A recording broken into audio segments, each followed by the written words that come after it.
ce travail, je sais écrire une petite histoire.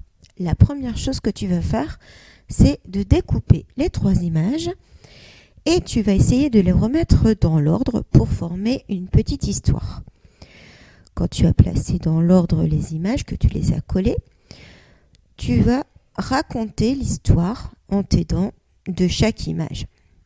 Ensuite, pour chaque image, tu vas faire une phrase dans ta tête ou à voix haute, une phrase bien construite, pas trop longue ni trop courte, pour ensuite l'écrire.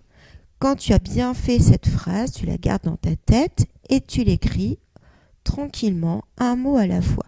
Tu peux t'aider en bas à droite des petits mots qui sont là pour t'aider à écrire correctement, à bien les orthographier. Voilà, tu fais ça pour chaque image.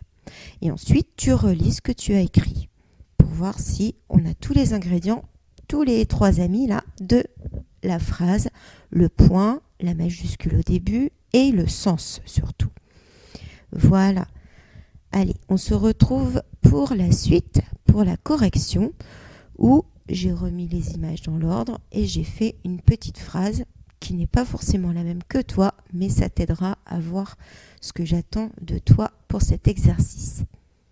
Allez, réfléchis bien, tout va bien se passer, pas de souci.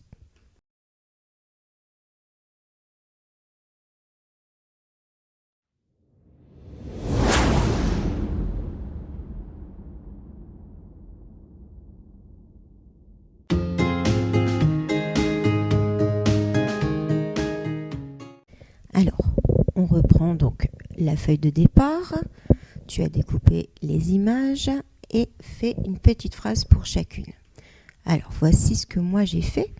Donc, dans l'ordre de l'histoire, la petite fille, là je raconte à voix haute, la petite fille, la dame a soif, elle a chaud, elle transpire, elle va au robinet, elle fait couler de l'eau et elle se rafraîchit, elle boit. Alors, moi, j'ai fait une phrase peut-être un peu longue. Ça peut te donner une petite idée de ce que j'attends de toi. Alors, on a une fille à chaud, elle transpire, elle a soif. Pour la deuxième image, j'ai écrit « Elle ouvre le robinet pour se désaltérer ». Se désaltérer, c'est boire. Et la troisième image, j'ai écrit « Elle boit un grand verre d'eau ». Voilà un exemple de ce que on peut écrire. Maintenant, tu n'as peut-être pas écrit, c'est même certain que tu n'as pas écrit la même chose que moi, donc tu peux te faire corriger par papa ou maman pour voir si tu as fait une phrase bien construite, c'est-à-dire qui a du sens, avec la majuscule au début, le point à la fin, et en respectant l'écriture des mots. Voilà.